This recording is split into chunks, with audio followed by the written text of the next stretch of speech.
लोक माता अहिल्याबाई होलकर लोक माता है, उनका सम्मान होना चाहिए।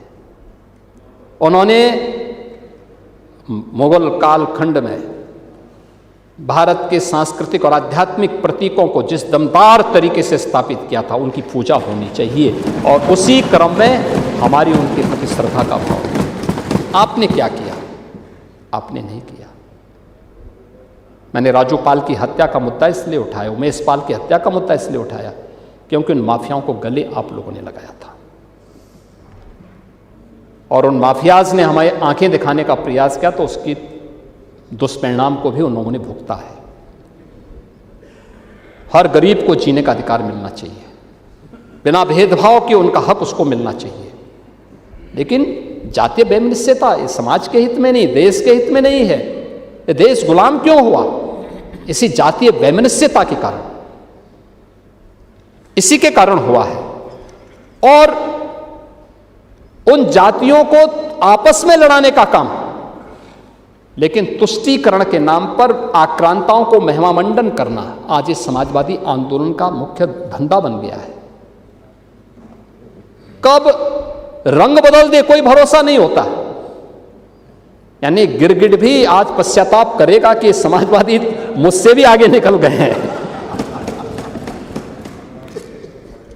और इसीलिए अब यूपी के अंदर आज तो हमारे यहां एक्सप्रेस वे, यूपी देश के अंदर 55% एक्सप्रेस वे का प्रदेश है यूपी।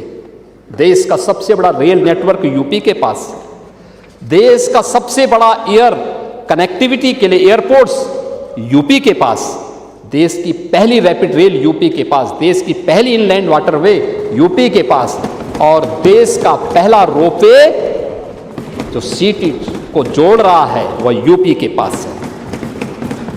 मेट्रो देश के अंदर सर्वाधिक सिटी में यूपी के अंदर चल रहा है। खन्ना जी ने अपने बजट भाषण में 4 कहा, लेकिन 4 नहीं है, यूपी के अंदर 6 सिटी मेट्रो के साथ वर्तमान में जुड़ी हुई है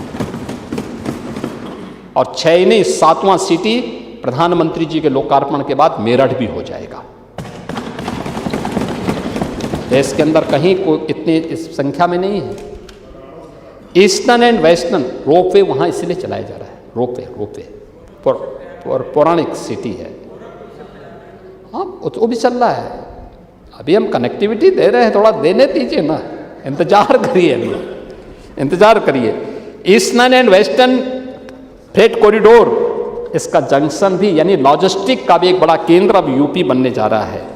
और इसी के साथ हम लोग जो हमारे इनलैंड वाटरवे हैं, इसमें मल्टी मॉडल टर्मिनल की स्थापना, ये भी यूपी के अंदर अलग अलग स्थानों पर ये यूपी के अंदर हो रहा है। यूपी के किसानों की सब्जियां, इनके खाद्यान्न को वैश्विक बाजार में पहुंचाने में हमें मदद मिलेगी। और अब हमारा जेवर का एयरपोर्ट भी तैयार हो गया है। उत्तर प्रदेश का 5वां इंटरनेशनल एयरपोर्ट है। यह भारत का सबसे बड़ा एयरपोर्ट बनने जा रहा है, सबसे बड़ा एयरपोर्ट। यानी एयरपोर्ट कैसे होना चाहिए? 12,000 एकड़ लैंड में वो एयरपोर्ट बन रहा है। 12,000 एकड़ लैंड, 5 रनवे होंगे। यह कार्य यूपी के अंदर आज चल रहा है। 16 एयरपोर्ट हमारे संचालित हैं।